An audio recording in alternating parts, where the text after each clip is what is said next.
Ready to play!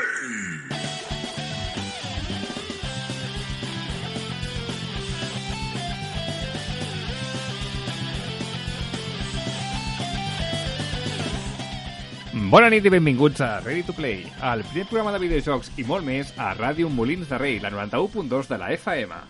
I aquest és el programa número 65. I tot el que parlarem avui i els programes anteriors ho podeu trobar al nostre podcast a iVoox, iTunes i a radiomolinsderrei.cat a la secció de A la carta. I també quasi no arribes, Nani, eh? Quasi no arribo. Respira. També estem a les xarxes socials, a Facebook i Instagram com a Ready to Play i a Twitter, R2P Ràdio, el 2 amb número. on podeu criticar cada programa, comentar les nostres publicacions i col·laborar amb les nostres propostes i sortejos, que després us expliquem.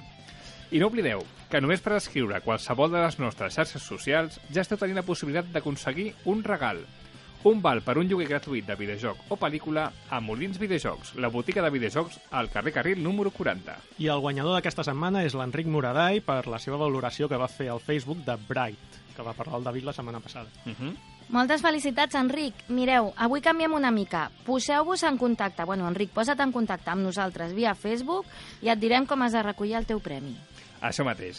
I us volem recordar de qui venia el tema del concurs. Tal com va dir David Sant Martí la setmana passada, tindrem 2 entrades dobles per assistir al Saló de les Cine i Sèries que es farà el 2 i 3 de febrer a la Farga de l'Hospitalet, a càrrec a cortesia del blog Ciredania i Claquetados.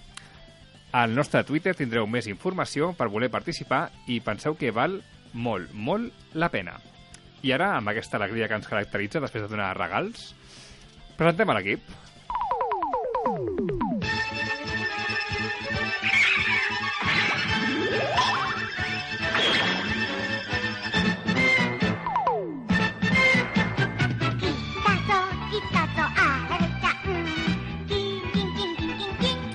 I aquesta nit a Ready to Play tenim amb el Jason, la Nani, el Vicenç, el Rafael. Bona nit, nois. Hola, bona nit. Molt bona nit. Noies. A més, tenim de convidats a l'Adrià i el José. Bones. Hola, bona nit. I, com no, el nostre fantàstic tècnic Josep Montano, que sense ell això no tiraria endavant. I, Nani, què tenim avui en el programa? Doncs mireu, el que tenim avui són moltes coses. Tu, primer, a la teva secció de videojocs, en començaràs explicant cosetes del Nintendo Direct Mini i explicant les novetats de Nintendo per aquest 2018. Tornem a tenir terminologia amb una cosa que no tinc ni idea del que és el shareware, que ja et demanaré després. A Shareware. El shareware. Bueno, sí, he dit, és veritat, hauria d'haver dit shareware perquè ho entenguessis. Després... Zas. Després torna el Piensa McFly, que Ostres, aquest tocava a mi? cop... Sí, et tocava a tu? Hola. Però no facis broma, que sabem que ho has fet. Vale. Aquest cop no hi ha sorpresa, perquè no hi havia concurs, vam acabar l'any passat amb Pesa y Antes de Navidad i no hi havia concurs per aquest nou any. Així que no és sorpresa i ja us avanço que parlarem del Gary Oldman. I a recomanacions en sèrie on tenim el Vicenç, ens parlarà de 2 sèries no gaire bones, així que si voleu saber quines són, per no perdre el temps de la vostra vida mirant-les, quedeu-vos fins al final. Això mateix, si volen perdre el temps, que es quedin fins al final. I tant. Doncs vinga, no perdem temps nosaltres tampoc i comencem.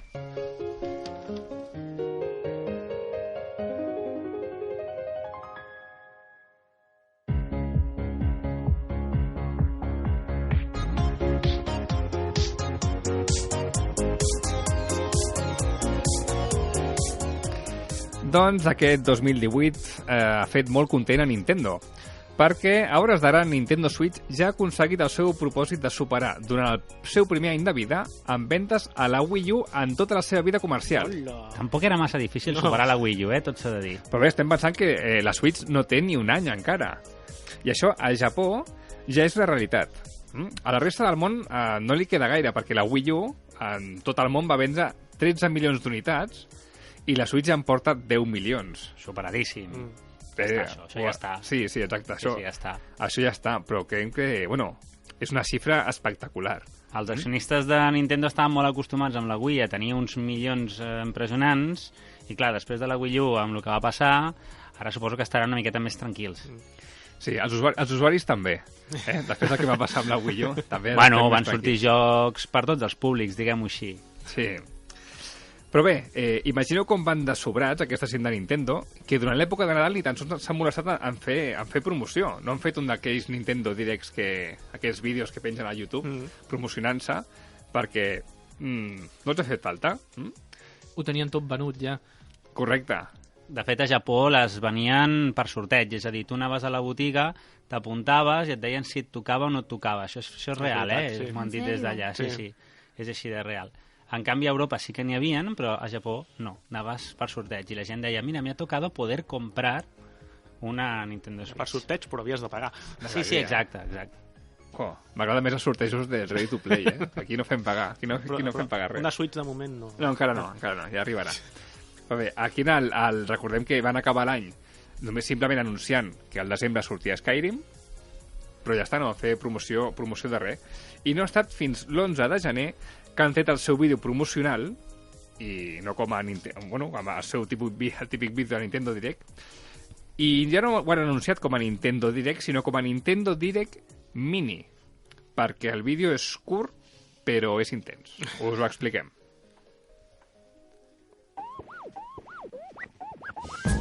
Yo, mic check. Yeah, here you go. Well, nah, he over here.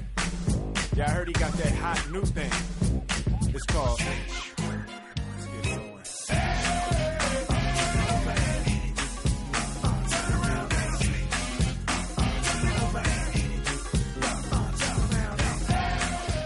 Doncs, segons aquest Nintendo Direct Mini, s'han anunciat molts jocs que sortiran per aquest any i que jo els he separat en 4 apartats.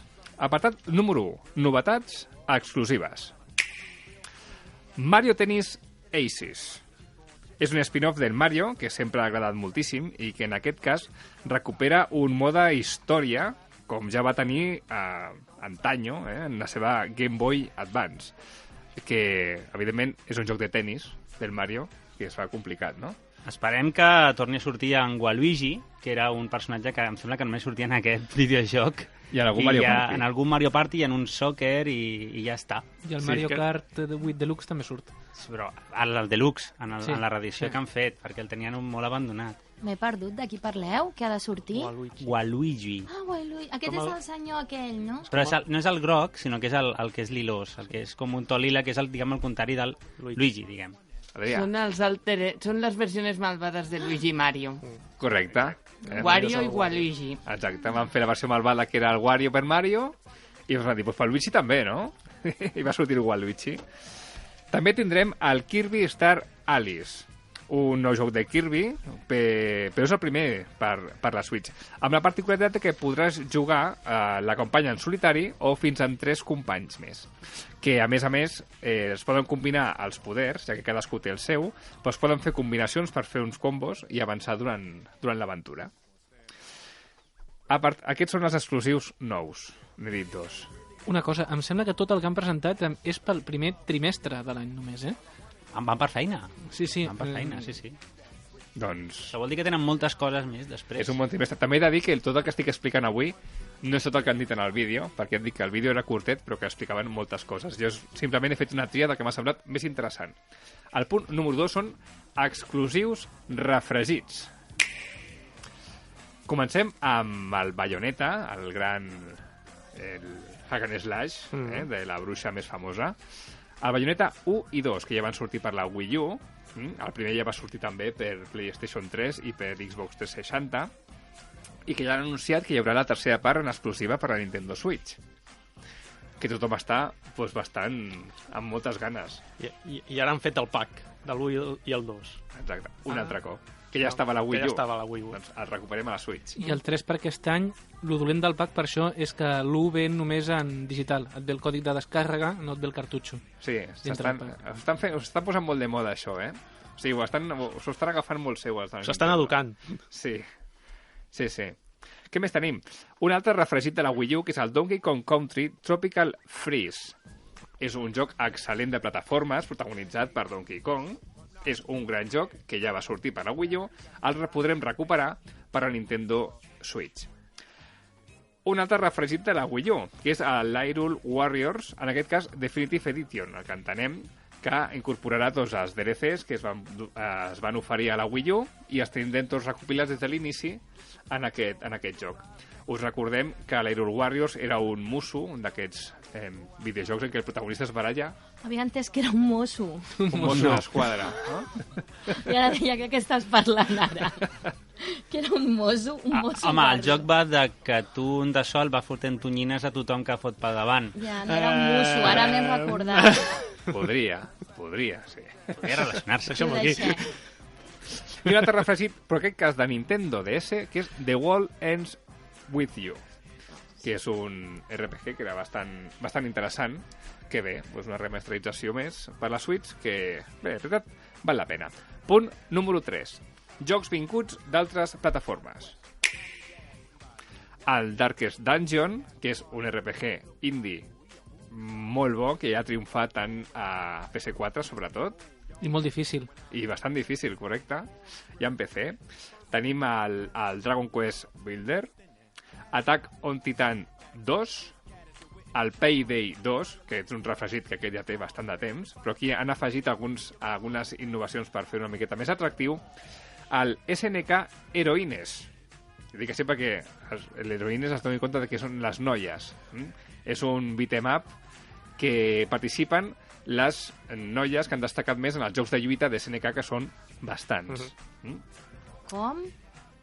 SNK és una que és distribuïdora, Rafael? No, és empresa, és creadora. És No, volia dir un desenvolupadora. exemple de noia que... Ah.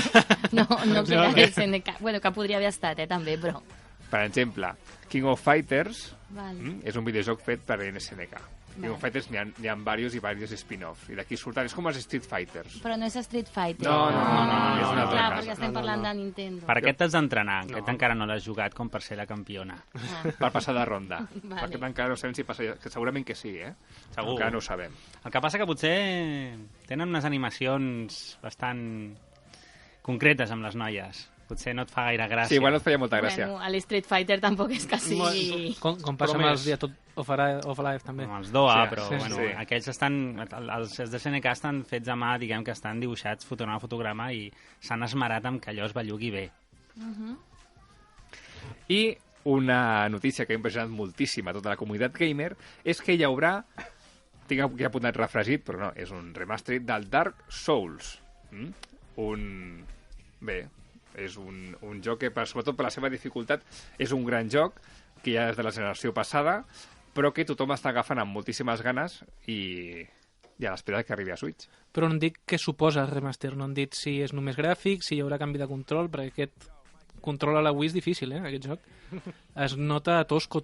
Imagino que te'l vas passar tu quan va arribar el moment, no? Sí.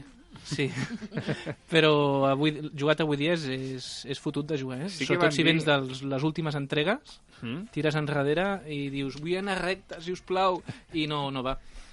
Jo sé que he sentit que en la versió d'Xbox 360 estava molt malament resolt i costava bastant de controlar. No sé si va passar en totes les versions que van fer al Dark Souls. Jo crec que aquí el deixaran impol·lut, Jo crec que aquí el deixaran molt maco. I en la quarta apartat tenim el contingut digital. Que hi haurà una actualització, atento a això, gratuïta a Mario Odyssey, en el que participarem a Ballon Wall, on hauràs d'amagar uns globus en un temps determinat, o podràs intentar trobar els globus que han amagat altres persones que participen del joc a través d'internet. O sigui, podem estar jugant a casa, jo amagaré un globus, i si en una altra partida el Jason el troba, doncs tindrà una puntuació i això es veurà en un rànquing mundial. També tindrem nous vestits i filtres pel modo foto, i tot gratuït. També ens arribarà el Battle Pack pel Pokémon Tournament, els Pokémons Battle Pack de pagament, pel Pokémon Tournament, que és aquesta barreja de Pokémon i Tekken, i una nova expansió del Mario Rabbids amb una aventura jugable amb en Donkey Kong, que es van poder mostrar un vídeo de presentació, i és molt divertida Molt xulo, sí. l'aparició de Donkey Kong. Molt recomanable, i ho penjarem a la web. Què fas, els menja? Aquí. Els conills. No, Però quasi. però pareix d'una manera molt sorprenent, molt Tarzan. Haurem Molt de Tarzan. veure. Sí, és molt divertit, la veritat. Ja en si, quan apareixen els ràbits, ja tot és bastant còmic. Quan apareix però qui? ahir- Els Rabbids. I per acabar direm que hem de tenir en compte que han anunciat una demo, perquè ja sabem que les demos a la Switch van en comptagotes i van aprofitar per anunciar-ho en el vídeo. En aquest cas hi haurà demo de Dragon Quest Builders, que és un gran joc, i ja Nintendo ja ho està fent a l'estil shareware, en el que tu el podràs jugar i si ens agrada, doncs... Ja Què era el shareware que porto des de l'inici aquí, sense saber què és? és a veure, popularment es coneix com el shareware, evidentment, però bueno, serem tècnics i direm shareware. Mira, Montano, posa'm la música de terminologia.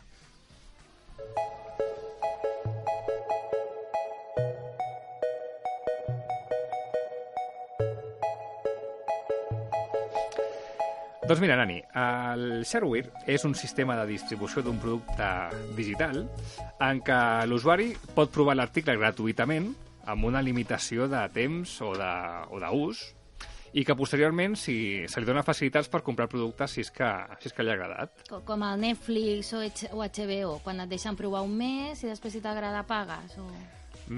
Tècnicament no és el mateix, però com a mostra es podia entendre així. Qui no ha tingut el WinZip en el seu ordinador, en la versió de prova de 30 dies, i que després cada cop que l'encens et surt compra el WinZip. Te dius, no. Cancelar. Sí, doncs vindria a ser una miqueta això. Però bé, el shareware té una llarga història, fa molts anys que s'utilitza, però no diríeu mai qui van ser els primers en fer servir aquest tipus de distribució digital. No ho sé, algú de PC, no? Correcte. Algú que treballava en PCs, en videojocs de PCs. Hem d'entendre que cap als anys 90 va ser quan va esclatar el boom de l'entreteniment multimèdia, no? A través dels CDs.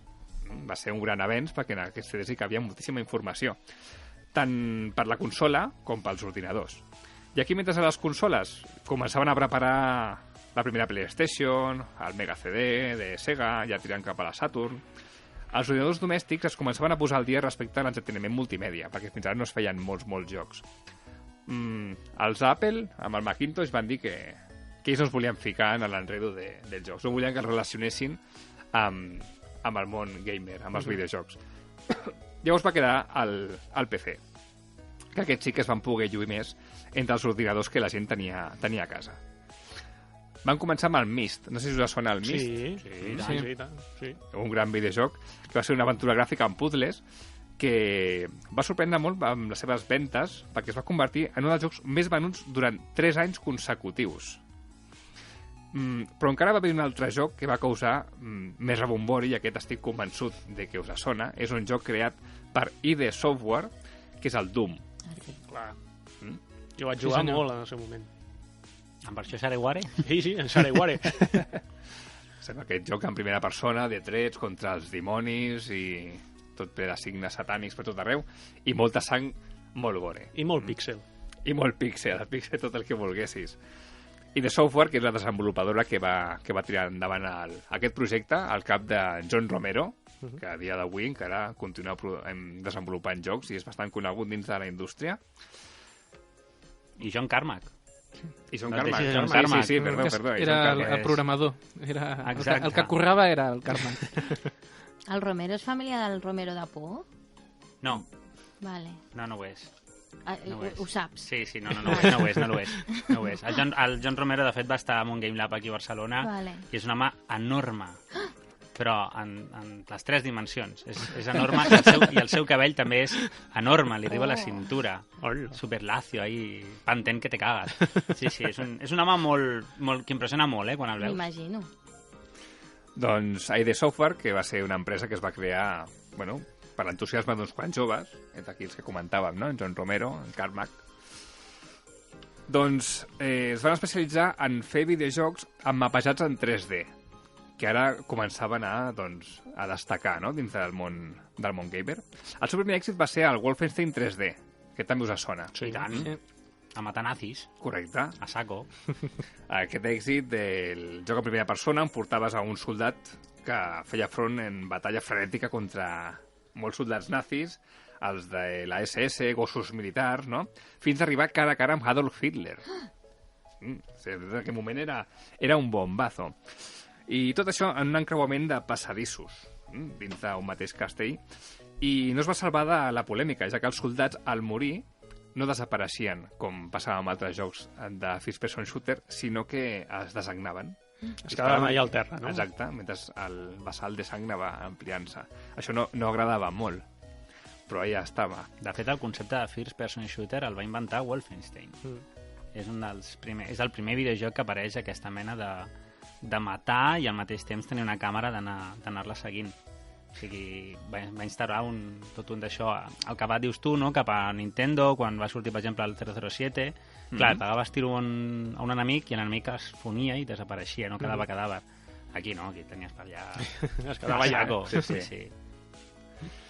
Doncs va ser un joc molt popular que va vendre molt, sobretot a la seva estratègia shareware, que era un innovador sistema de distribució que, com ja hem explicat, et permetia jugar una part del joc gratuïtament a través d'internet o d'algun CD promocional, aquests que venien a les revistes, i si t'agradava podies obtenir el joc complet posant-te en contacte amb l'empresa. Que això, tinc una anècdota que és com un amic meu el meu amic Xavi Rey, una salutació des d'aquí al meu amic d'Andorra, que a través d'un CD d'aquests de promoció de PC Computer o un PC Actual, un d'aquests, jugava un joc de submarins, d'aquest super simple, que era un submarí que disparava contra vaixells, i en versió shareware, i va anar al banc, va canviar diners en lliures, els va ficar dins d'un sobre, va enviar una adreça del que va desenvolupar el videojoc, que era un particular, un indi, per correu postal, que vam pensar, no arribarà, no? O no em farà cas. I li va contestar via postal, amb la seva agraïment, i el codi escrit en un paper. Hola. I ella va desbloquejar i va poder jugar a tot el joc sencer. Molt bé, no? Va ser la primera descàrrega digital de la història. Doncs a través del shareware també van fer el Doom. És que el joc Doom va ser encara el doble d'escandalós, ja que el joc faria imatges molt gore, com ja dèiem abans, signes satànics per tot arreu, però al fer la distribució amb shareware, diguem-ne que totes aquestes entitats i associacions que provocaven la censura de videojocs en aquells temps no es van poder donar compte que aquest joc sortia, perquè no estaven a les estanteries de les botigues. I quan es van donar compte del problema, entre cometes, doncs ja el tenia tothom a casa, no? I el Doom ja era una revolució. S'ha de dir que en el moment de sortir a la venda a Doom, la Universitat de Wisconsin, el seu sistema informàtic es va penjar 2 vegades, i no sabeu per què, no? Perquè tothom jugava. Tothom estava estudiant, i doncs tothom es va voler descarregar... Vaig estudiar a la biblioteca. Exacte, 2 vegades, I bé, diguem-ne que aquesta va ser un símbol de dir, doncs podem treure el Doom en venda en físic perquè creiem que pot funcionar.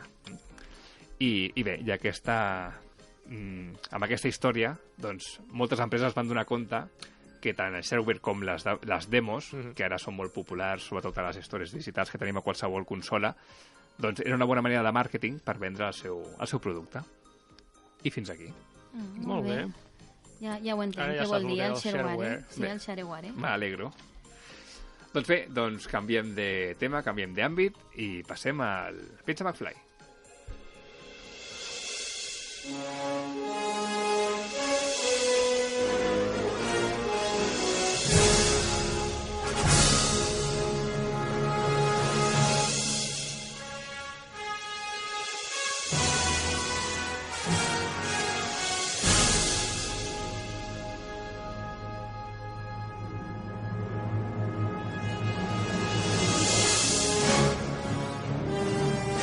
Doncs veig això, la tornem a recuperar aquí a Pizza McFly. Ja estic aquí, després del Nadal, dels torrons i tot. I ara comencem el McFly d'aquest any. I com ha dit la Nani, comencem amb el Gary Oldman. Gran Gary Oldman. Sí, però primer he de fer un incís. He de parlar dels Globus d'Or, que van ser la setmana passada. Sí. No parlaré de tots els Globus d'Or. No, sisplau. No. Però només del principal, que és la pel·lícula, que va guanyar 3 Billboards Outside Ebbing, que no sé com l'han traduït aquí. 3 anuncis a les afores. Això, amb la Frances McDormand, que és el Martin McDonagh, que a mi m'agrada molt, i a la Nani també. N'havíem parlat algun cop. Sí, és el mateix que va fer Escondidos en Brujas. Que vam parlar quan la Candelera de l'any passat. I Siete Psicòpates, que aquesta potser no és la més fluixa, però és un autor de teatre, sobretot. D'animació, que el David va parlar d'ella, ha guanyat Coco. Sí, que va dir que li havia agradat que molt. li havia agradat, doncs ha guanyat aquesta. I després passem a televisió. Com a millor sèrie dramàtica va guanyar The Handmaid's Tale, que la Nani ja vam parlar No, d'ella. vam parlar, sí. Està molt Quan bé. diu el hashtag que tenim, la Nani ja ho deia. Això Sí. mateix. I després una minissèrie que és Big Little Lies, amb la Nicole Kidman, Nicole Kidman. a Reese Witherspoon i la... De l'HBO, no? A l'HBO, sí. Molt bona. Que és això, és minissèrie. Però ara faran una segona temporada. Llavors ja no és minissèrie. No. Ja. Sí, però és curiós perquè crec... No sé si va haver-hi polèmica amb això, Sí, amb sí. aquest premi, però és curiós perquè Fargo també estava en aquesta secció. I Fargo és una sèrie Minissèrie normal. ja entra qualsevol cosa. I llavors passem a millor actor de pel·lícula dramàtica, que va guanyar Gary Oldman, del que parlem avui, interpretant el primer ministre britànic, el Winston Churchill, a la pel·lícula Darkest Hour, que és aquesta, bueno, és la que explica les primeres hores del Winston Churchill quan és primer ministre, que es troba tot el marrón de la Segona Guerra Mundial. Era un bon marrón. Bastant. A més va ser com que jo no quiero ser primer ministro, no, ara te toca a ti. Pues vale. I ja que va guanyar aquest Globus d'Or i va ser un actor molt actiu al cinema dels anys 90, avui parlarem d'ell.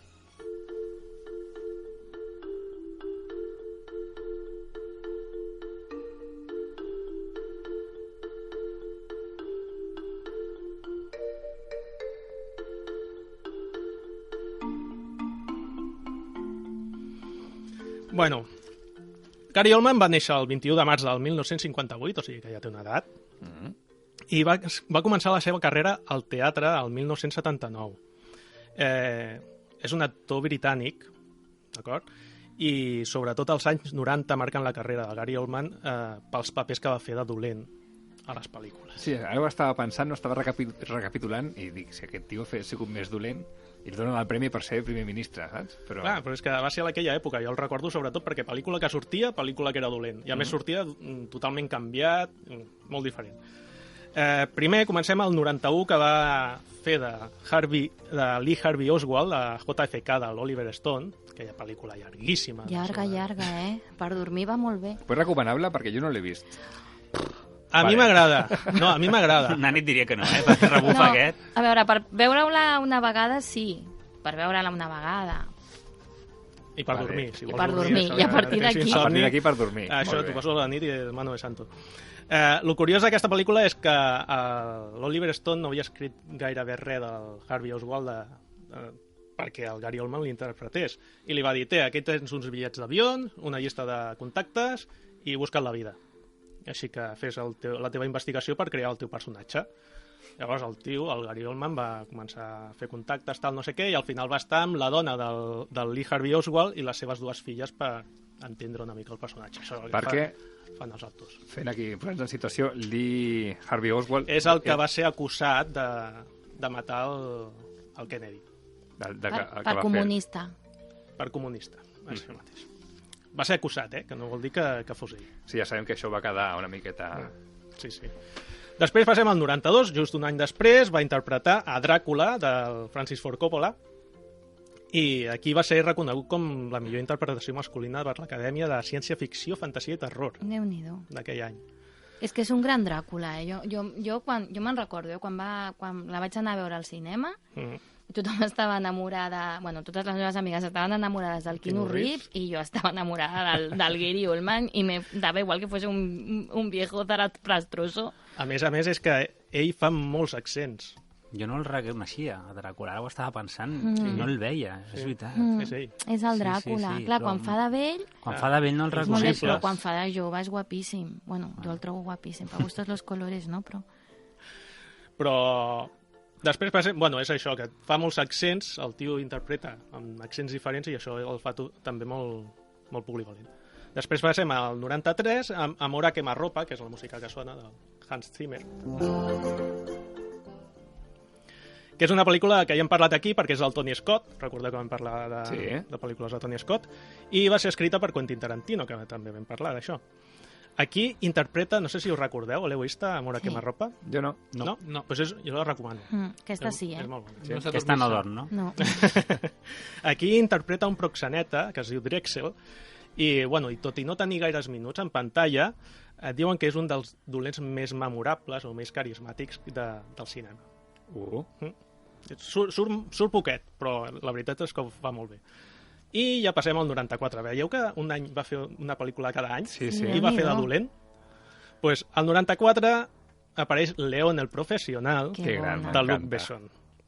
Llavors, si Amor a quemarropa interpretava un dolent memorable, a León va interpretar un dels millors dolents del cinema, el Norman Stanfield, que és un oficial corrupte de la DEA. I jo no ho dic, això. Ho diuen també diverses publicacions, com poden ser el Total Films, la CNN, l'Online Film Critics Society i moltes més. Vale? Però si voleu, recordem una mica aquí a León, perquè jo crec que al Xavi li agrada una mica. A mi, León, és la meva pel·lícula preferida i m'encanta una escena en què està el Gary Oldman quan estan dins d'un apartament que han entrat, que han assassinat a tota la família que hi ha dins, mentre estan buscant el hijo de droga. Ella està mirant per la finestra tan tranquil·lament i un diu, ja ho he trobat, no? I llavors veus tota la sala, no?, que està plena de morts, i diu, bingo! I em consta, no?, que és una escena que la va repetir moltes vegades fins que el bingo li va sortir exactament com ell volia. Doncs a mi també m'agrada molt aquesta pel·lícula i a més ell com a dolent ho fa genial. I és la primera pel·lícula, no?, de la Natalie Portman, o de les primeres? Jo diria que és la primera. Jo diria que és la primera. Era molt nena. I recordem que surt el Jean Reno, també, Sí. que va néixer aquí a Espanya, el Jean Reno. Després passem al 95, que no sé si recordeu la pel·lícula Homicidio en primer grado, Amb Kevin Bacon? amb el Kevin Bacon i el Christian Slater, que ell interpreta, també dolent, un sàdic alcaide d'Alcatraz, que al final està basat en fets reals, i al final el detenen per tot el problema que causen el Kevin Bacon. Passem ja al 97, sembla que el 96 es va agafar un any sabàtic, i tornem amb el Luc Besson i el Quinto Elemento, que aquí també, una pel·lícula divertida. Una pel·lícula molt verde. Verde, superverde. Sí. Como del Pajares, però... No la he pillat. No l'he pillat, de què vols dir verde? Hi ha un personatge que està tota l'estona dient que perquè una cosa és bona és verde. Ah, no me'n recordava. Una cosa es verde, ¿sabes? ¿Qué tono es verde? Verde no perfecto. No me'n recordava. El negre, el que fa els programes de tele. No me'n recordo. Oh, doncs l'has de veure un altre L'hem de cop, tornar a veure. I no fa dormir, eh? No, aquesta ja ho sé que no. Llavors, el mateix any, o sigui, el 96 es va agafar un any sabàtic, però mira, el 97 faig dues pel·lícules. Va sortir a Air Force One amb el Harrison Ford. Sí. Ell era el terrorista. Com no? Que posava accent rus. No va ser l'ajudante. No era va ser el vicepresidente, sí, no? Doncs era el terrorista rus, amb accent rus. Ah, doncs no el recordava aquí, eh? Sí. L'any següent, el 1998, va fer aquella pel·lícula que jo no l'he vista, que és Perdidos en el Espacio. Jo sí l'he vist. No l'has vista? Sí, és una pel·lícula... I al cine i tot. Sí? I què et va semblar? La vaig anar a veure per la banda sonora que era d'Apollo 440. La pel·li m'era igual. I bueno, sabia que la música original era John Williams, de la versió de la sèrie de televisió, i no sabia de què anava. I em va semblar, un entreteniment infantil bastant maco, però ja està. A mi m'agrada molt aquesta pel·lícula. Sí? Jo no l'he vista. En DVD i la vaig veure sense saber res i mentre la veia vaig caure que era la família Robinson? Sí, els Robinson de l'espai. Els Robinson de l'espai, no? I com Sí. hi havia els paral·lelismes que hi havia. Em va semblar superdivertit. Passa que la pel·li comença amb una batalla espacial que comença disparant un dels protagonistes de Friends i perd tota la gràcia. Ara que ho dius. Que és el Joey. El Joey, com a curiositat, el Gary Oldman, això que has dit de Friends i el Joey, el Matt LeBlanc, que surt en aquesta pel·lícula, Perdidos en el Espacio, el 2001, Gary Oldman va aparèixer a la sèrie Friends, a un parell de capítols, interpretant a un company de teatre del Joey, que escopia la cara. I deia, no, és que com a tècnica, els actors que volen sentir-se en el paper han d'escopir. I aquesta era la escopir gràcia. de capellans? De capellans, sí. En plan de quan parles, i li escopia el Joey a la cara. Era un episodi molt graciós. Fins i tot va estar nominat el Gary Oldman a l'Emmy per aquest personatge. En sèrio? En sèrio. Mare meva. I després ja acabem els 90, però vull fer menció d'una pel·lícula del 2001 que apareix també el Gary Oldman, que ja no fa de dolent, però ahí està. No és dolent. La pel·lícula és Aníbal, i ell no fa d'Aníbal. No, però fa de dolent. Sí, sí.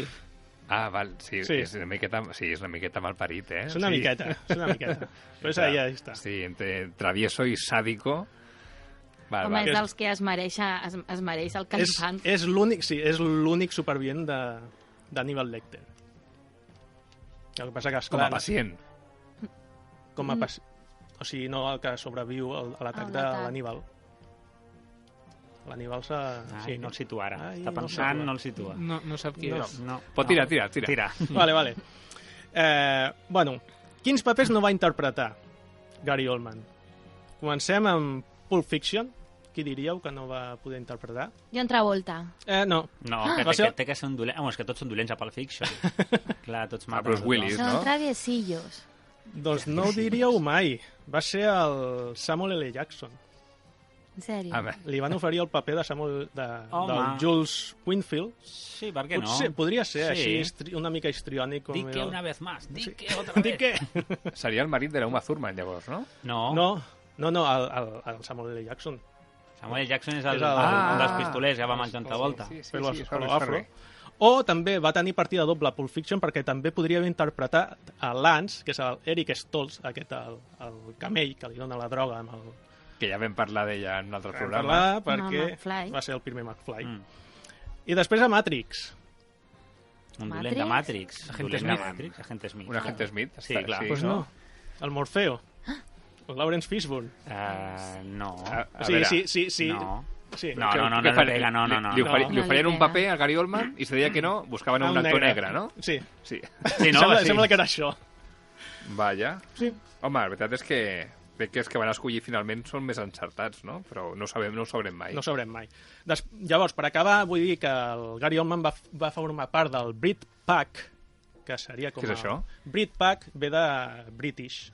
Sí? El Britpack, que va ser una sèrie d'actors que van triomfar i van marxar cap a Hollywood i allà van fer pel·lícules. Digues. És que els actors bons americans són anglesos. Són anglesos. Tens tota la raó. Tens tota la raó. I en aquest Britpack trobem a Daniel Day-Lewis, el Rupert Everett, el Colin Firth i el Tim Roth. Déu-n'hi-do. Sí, són uns quants. I cada cop van sortint més, perquè ara parlen del New Britpack, que són actuals. O sigui, que de vegades surten aquest tipus de generacions. Sí, ja vas comentar un cop un pack dels joves... El Brad Pack, el del Tom Cruise, no? El Tom Cruise i tot, el Brad Pack. Com ens agrada, fer grupets. Brad. Però d'on ve el de Brad? Dels Brad. Dels joves aquests, jovenets, tots aquests. Que de Brad jo sé que són unes nines. Clar, però és aquest rotllo. És com niñato. Sí. Bueno, pues també, no? Sí, és una cosa aquesta. I, bueno, ja acabem amb el McFly, amb el Gary Oldman, i tornarem amb el concurs. Posaré una pel·lícula que farem la setmana vinent, i a veure si l'encerten. És molt, molt fàcil.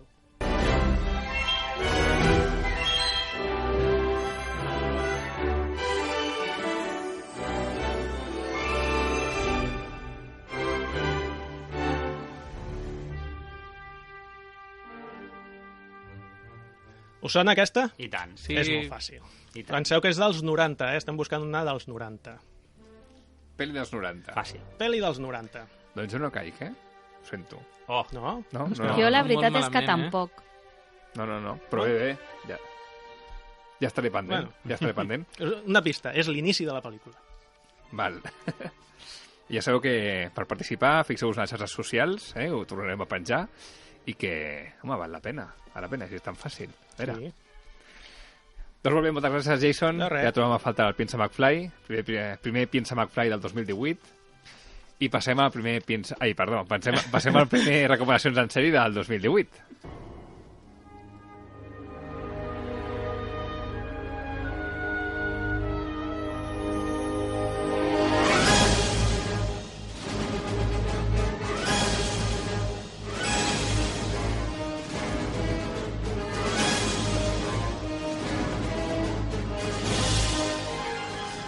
Bé, Vicenç, doncs com deia la Nani, avui ens portes 2 sèries per no perdre el temps. Bueno, perquè sapigueu de què van i si us interessa les podeu mirar i si no ja podeu passar de llarg. No és que siguin dolentes, no és que siguin bones, però tenen el seu públic. Diguem que ens estalvies unes hores per 15 minuts. Sí, senyor. Ens ho canvies. És un bon canvi. I per quina comencem?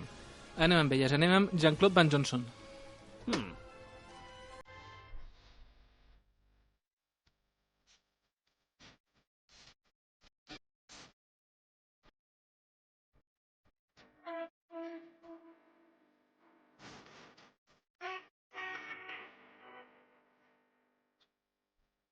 amb aquest Welcome Back és com despedeixen el primer capítol de Jean-Claude Van Johnson.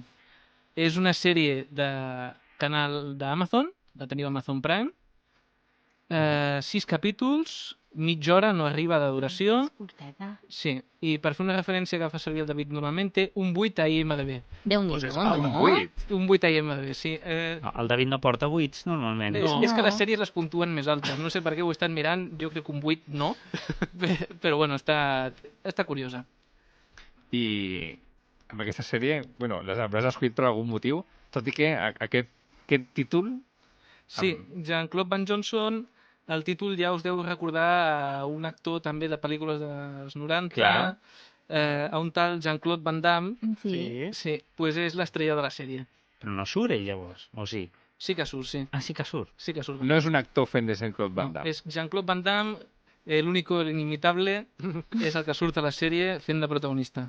I per què té un nom diferent? Té un nom diferent perquè la sèrie té una premissa bastant xula. El Van Damme fa d'ell mateix, però resulta que durant la seva època d'estrella de cinema no era només una estrella de cinema. Era un agent secret que treballava per una companyia també misteriosa i ara vol tornar a la feina. Tant com a actor de cinema com a agent secret. Però aquesta sèrie pot estar molt bé, a mi m'està cridant, La idea és bona, a mi m'agrada. Si la idea et crida, mira-la perquè riuràs. Vale. Pues estem parlant que el mateix Jean-Claude Van Damme que va fer Contacto Sangriento, i Time Cop, que també la nombren diverses vegades durant la pel·lícula. És molt dolenta aquesta pel·lícula. I Street Fighter. Aquesta també és molt dolenta. Jean-Claude Van Damme, estem parlant de Jean-Claude Van Damme. Era en realitat un agent secret encobert. I feia servir la tapadera de Jean-Claude Van Damme i en realitat es deia Jean-Claude Van Johnson. Val. La premissa està clara. Sí, la premissa tenim clara, però a veure, el Van Damme ja està gran, no? A veure, el Van Damme és del 60, si no m'equivoco, té 57 anyets ja, i hi ha algunes escenes que se li nota ja que té certa edat.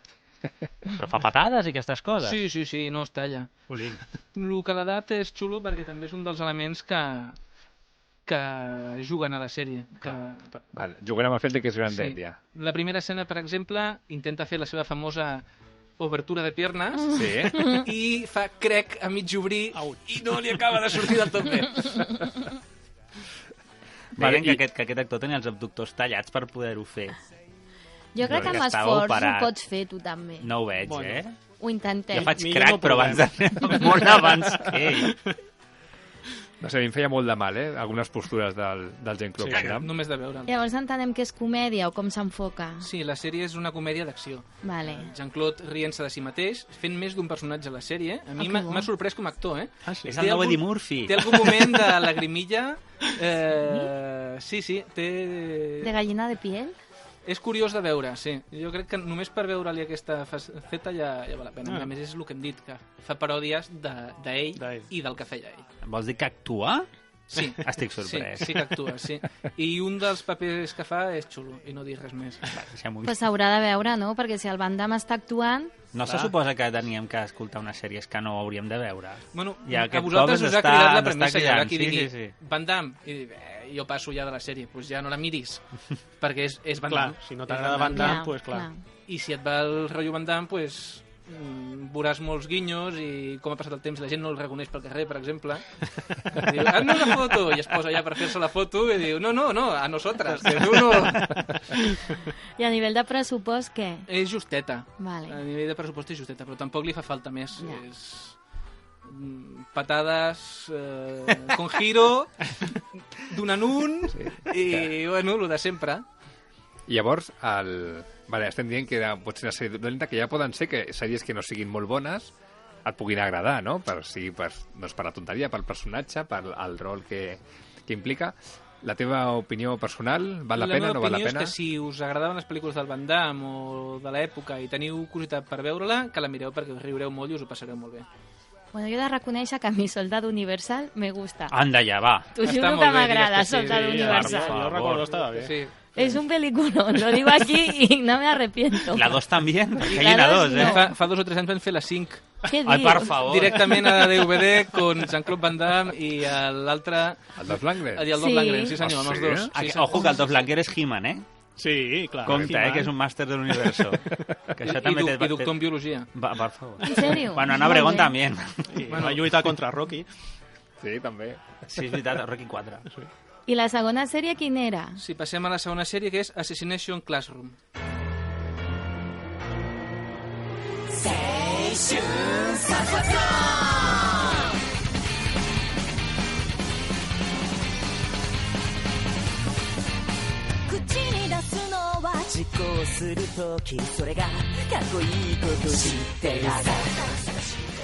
Ja us he dit que les sèries d'avui no eren 100% recomanables.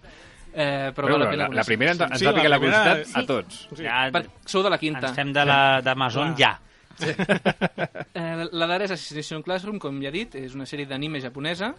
Aquesta ens la porta Netflix i són 22 capítols, la primera temporada, que n'hi ha una segona a Japó. Ja veurem si arriba aquí, que suposo que sí. 20 minutets per capítol i també té un 8 a IMDb. No, Però, va, Vicenç, tio, ens portes Porto dos coses bones, Això li dic jo mierda de calidad. Sí. Va, sí. doncs, a veure. Jo crec que és la definició perfecta del que porto avui. Doncs llavors, vale, aquesta sèrie que no és bona perquè té un 8, i de què va? A veure, explica'ns. Ara, tenim una altra comèdia d'acció, aquesta amb un humor una miqueta entre negre i absurd, i veureu per què. La sèrie ens porta a la típica classe d'institut japonesa, amb la particularitat de que hi ha un professor antropomòrfic, però que és com una espècie de pop, que ha amenaçat amb destruir la Terra si no li deixen fer de professor a una classe. Sí, ja sé que és complicat de seguir, Si no li deixen fer de professor a una classe i un dels alumnes d'aquesta classe a la que ell ensenya el mata. Això és una condició? Sí, Però quan l'ha de matar? tenen un any. Ah, vale. Tenen un any, Hòstia, diguem, vale, dic, un com curs. si fos el més normal del món. Tenen un curs, sí, Sí. tenen un curs per acabar amb ell. Però estem parlant d'un... O sigui, un professor, Un professor pop. un pop que amenaça amb destruir el món, no? Sí. Però una Però que és profe? particularitat... A part de ser pop, Sí. té una altra particularitat, no? Perquè... Que és professor. Clar, Que té el cap molt gros i és de color groc. Sí, també. I canvia de color segons com es senti. Ostres, és Doncs a mi camaleònic, m'agrada, a més És, a més. també. és super ràpid, digueu que és el flash, perquè fer una idea de lo ràpid que és i del bon professor que és, fa classes personalitzades, movent-se tan de pressa que fa classe a tots els de la classe alhora. En sèrio? Se'l veu com mig borrós, però a cadascun li fa la seva classe. I per descansar, mentre fa això, n'hi ha una fora estirat a l'hamaca. Ah, molt bé. Així es fa una idea del tipus d'humor que té la sèrie I de quin rotllo va. quins altres personatges n'hi ha, a part del pop aquest? El pop s'emporta la sèrie de calle. M'imagino. I després hi ha els alumnes i els professors. Entre els professors hi ha la típica professora petxugona que ve a ensenyar anglès, resulta que és una assassina internacional, l'alumne matón que al final no va per res, el callat que l'està investigant sempre, que diuen que és el protagonista de la sèrie, encara que per mi sigui el pop. I, bueno, són alumnes que intenten aprendre, són feliços a la classe, però a la vegada cada dia, quan arriba el professor, se l'intenten carregar. I l'animació què tal? Com va? L'animació és una miqueta justeta, normaleta. Diguem sí? que no és una sèrie tipus Attack on Titans o la de One Punch Man que vam fer l'altra vegada, Sí. sinó que és més com seria una sèrie de la Jump, com seria un Naruto, Sí. seria un... que és complidora però no acaba de destacar. I amb el dibuix passa més o menys el mateix també. El que ja ve del manga que és similar. Va, bueno, el que hi ha en el Sí, manga, no? no Que està sé. adaptat. No seria un dibuix que diguem espectacular, però està bé, complidor. I, a veure, això vale, pot portar gags de qualsevol mena, però l'humor, de quin tipus va? O sigui, quin és l'enfoc, Sí. no? L'humor juga molt amb el tema de que s'han de carregar el professor, amb la cara del professor, juga molt amb el professor, evidentment, i amb la mort. Humor amb la mort. Sí. Barreja típics jocs de paraules, humor absurd japonès... Si esteu habituats a l'humor de les sèries d'animació japoneses, podreu entrar més o menys fàcil en aquesta. Va, però és un humor desagradable No, o no? no. És un humor fàcil cachondo, sí, val. facilón. Molt bé. És un humor facilongo. No requereix estar atent per riure, és xorres. I tens opinió personal de la sèrie? Jo crec que aquesta és menys recomanable que la del Van Damme, més justeta. Com ja he dit, és del gènere shonen, que seria l'anime per nois, ve d'un manga de la Shonen Jump, que ja t'ho diu tot, i si et t'agrada l'estil d'anime per nois i t'agrada l'humor japonès, la sèrie tu passaràs bé mirant-la, perquè està bé. Molt bé, Vicenç. Doncs gràcies per portar-nos aquestes dues sèries que anaven a ser un trunyo, però que resulta que les veurem tots. Sí. 2 buits, quan les porti bones ja veurem. Amb aquests dos. Ja ens hem fet fans, no? Sí. Les portis bones tindran un 5 a IMDb. Probablement. Doncs molt bé, doncs gràcies, Vicenç. Bueno, gràcies a tots per un altre programa de Ready to Play. Gràcies, Jason, Nani, Vicenç, Rafael. Bona nit. Per fer costat en aquest altre programa. Adrià i José, gràcies per venir de convidats. Al Montano, que com sempre, sense ell no podíem fer res. I jo, abans d'acomiadar-me, us volia recordar que tenim el concurs de les 2 entrades dobles pel Saló de la Cinema Sèries que es farà a la Farga d'Hospitalet el 1, 2, 3 de febrer, que posarem les bases per participar a Twitter i a Facebook durant aquesta setmana, que val molt la pena. Cortesia de Claquetados i Cinedania. I ara sí, us recordem el nostre Facebook i Instagram, a Ready to Play, el nostre Twitter. R2P Ràdio, el 2 amb número. I res, i el Xavi Soler, que sóc jo, s'acomiada de vosaltres amb una forta abraçada i adeu! Adeu!